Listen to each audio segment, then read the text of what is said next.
Olá, meus alunos do 7º ano, tudo bem com vocês? Mais uma aula, hoje terça-feira, 17 de novembro.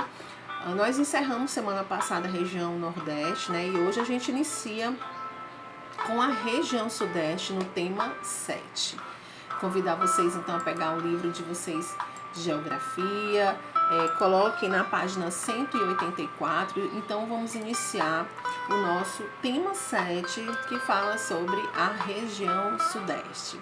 Vamos então conhecer aí o Sudeste do Brasil, né, a localização e produção aí do espaço da região Sudeste. Vamos lá, então pega o marca-texto, vai sublinhando aí os principais parágrafos, os principais tópicos que chamou mais a atenção de vocês, né?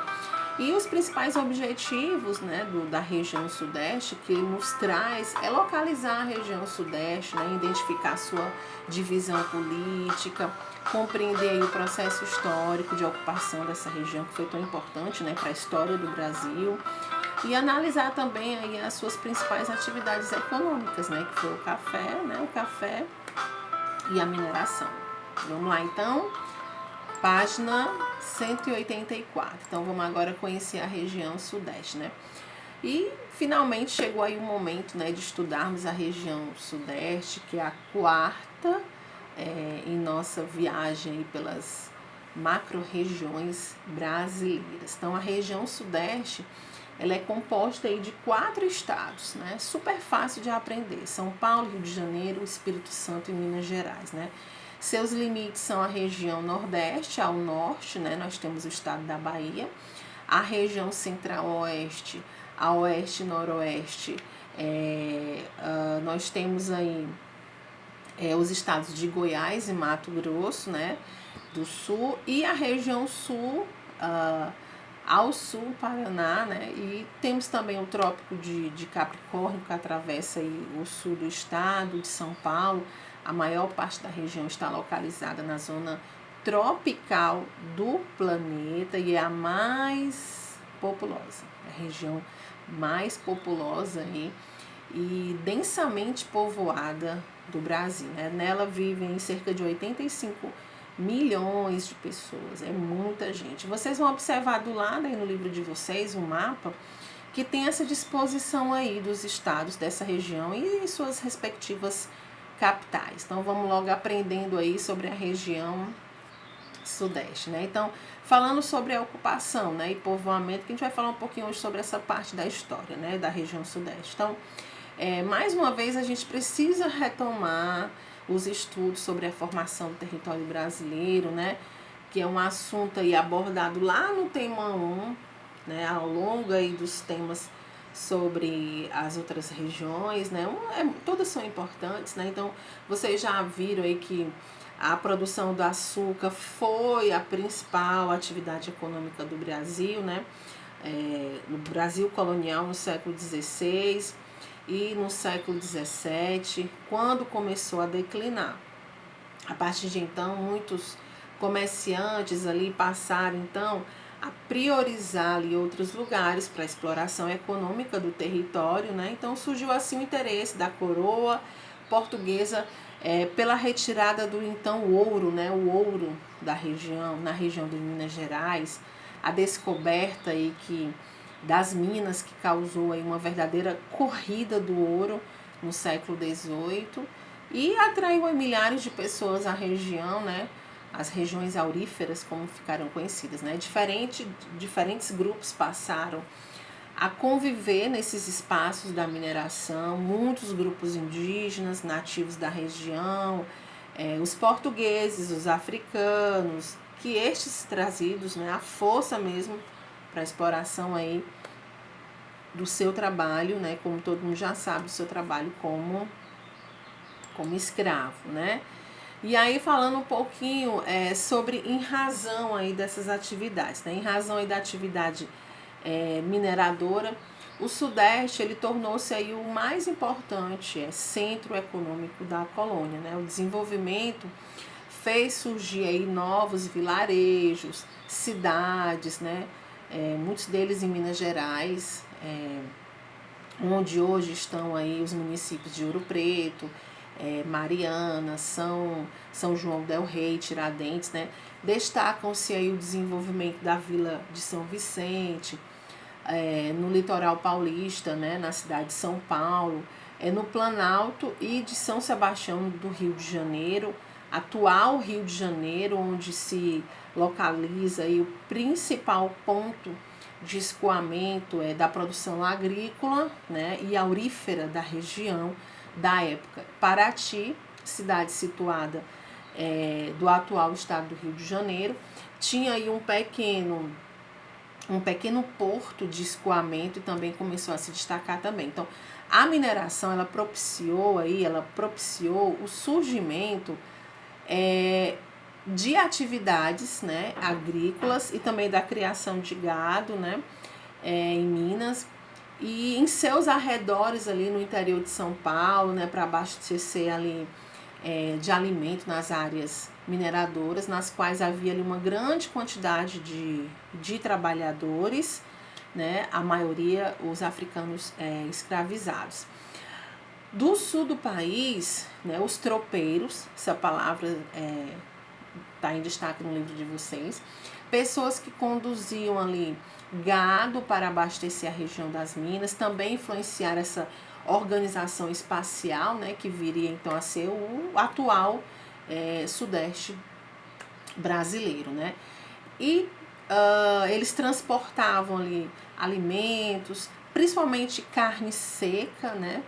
Sal, tecidos, animais para tração, entre outros também, além das áreas mineradoras, em viagens que podiam durar aí até meses, né? Então, ao longo aí desse percurso dos tropeiros, as paradas para descanso formaram então os vilarejos. Foi assim que foi surgindo ali as cidades, né? Pelo interior, que viria a ser mais tarde os estados do Rio Grande do Sul, Santa Catarina, Paraná e São Paulo. Olha que interessante. E no caminho aberto pelos tropeiros, que interligava o sul, né, e o sudeste da colônia, iam ali, uma das mais famosas era a Feira de Sorocaba, né, no interior de São Paulo. E tem uma imagem aí dos tropeiros no livro de vocês, para vocês saberem quem eram esses tropeiros, para a gente entender melhor, né? E falando aí sobre essa expansão econômica, territorial aí do café, né, tão importante, né? Inicialmente o café foi cultivado na Baixada Fluminense, estendeu-se aí no sul de Minas Gerais e para também o vale do Rio Paraíba, no Rio de Janeiro, né, e em São Paulo, acompanhado aí o vale desse rio, uma região não muito distante do litoral. O produto ele era transportado em lombo de mula, né, pelo vale ali em direção aos pequenos portos do Rio de Janeiro e São Paulo, sendo depois exportado. Com o tempo, essa cultura do café, ela expandiu-se, né, da região do Vale do Paraíba, passou a ser cultivada ali em outras terras do oeste de São Paulo e norte do Paraná, beneficiados aí popularmente conhecido como terra roxa, né, por conta do solo muito fértil, né, e também por conta desse plantio, né, do sul e sudeste de Minas Gerais, do Espírito Santo, Mato Grosso. Esse processo ele ficou conhecido como interiorização ali do café, né, por conta desse solo que era muito bom. Então, algumas cidades litorâneas e portuárias dos estados do Rio de Janeiro e também de São Paulo foram fundadas na época da mineração e se expandiram como café, né, como no Rio de Janeiro, Paraty, Ubatuba, Santos e São Sebastião, né? Então, por causa aí do aumento desse cultivo, dessa sofisticação ali de todo o processo, foi necessário, então, construir estradas de ferro, né? E o café proporcionou isso, né? A questão do retorno, né, do café proporcionou isso, essas construções aí de estradas de ferro, para ligar esses locais de produção para lugares mais distantes, né? Principalmente ao movimentado Porto de Santos, né, que é um dos mais conhecidos. E a produção de café no Sudeste, que utilizava a mão de obra escrava como fator de acúmulo, né, de acúmulo de riqueza e capital, todo mundo já tem esse conhecimento, sofreu uma queda lá no finalzinho do século XIX, né, com a abolição da escravatura, né, e foi necessário então uma reconfiguração ali, né, na produção cafeeira. E aí vocês vão observar ao lado do artista plástico, né,